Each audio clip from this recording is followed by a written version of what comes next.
La violencia de género se trata de una violencia que afecta a las mujeres por el mero hecho de serlo. Constituye un atentado contra la integridad, la dignidad y la libertad de las mujeres independientemente del ámbito en el que se produzca. Desde el área de prevención del Proyecto Hombre nos gustaría compartir con todos vosotros y con todas vosotras qué tipos de violencia de género existen. Se considera violencia física todo aquel acto en que se inflige daño físico a la víctima a través de una agresión directa. Dicho daño puede ser temporal o permanente.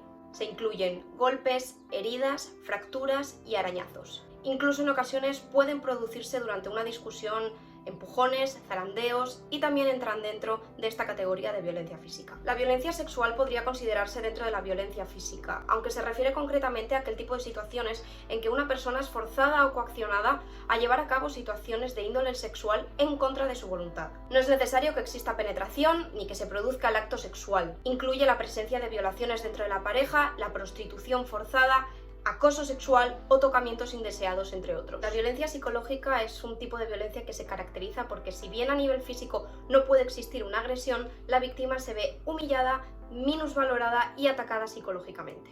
Dicho ataque puede ser directo y realizado activamente en forma de insultos y vejaciones, o bien llevado a cabo de un modo más pasivo, desvalorizando a la pareja sin que ésta considere que está sufriendo un ataque. Incluye también hacer que la persona se sienta indefensa, obligada a hacer determinadas acciones y dependiente del agresor, culpable de la situación de abuso y merecedora de un castigo. La violencia económica es un tipo de violencia que se basa en la reducción y privatización de recursos económicos a la pareja como medida de coacción, manipulación o con la intención de dañar su integridad. También se considera como tal el hecho de obligar a depender económicamente del agresor, impidiendo el acceso de la víctima al mercado laboral mediante la amenaza o la restricción física. La violencia social se basa en la limitación, el control y la inducción al aislamiento social de la persona. Se separa a la víctima de la familia y amigos, privándola de apoyo social y alejándola de su entorno habitual. En ocasiones se pone a la víctima en contra de su entorno, produciendo que o víctima o entorno decidan desvincularse. Es necesario trabajar para prevenir y concienciar a la ciudadanía, educando en diferentes aspectos como la tolerancia a la diversidad,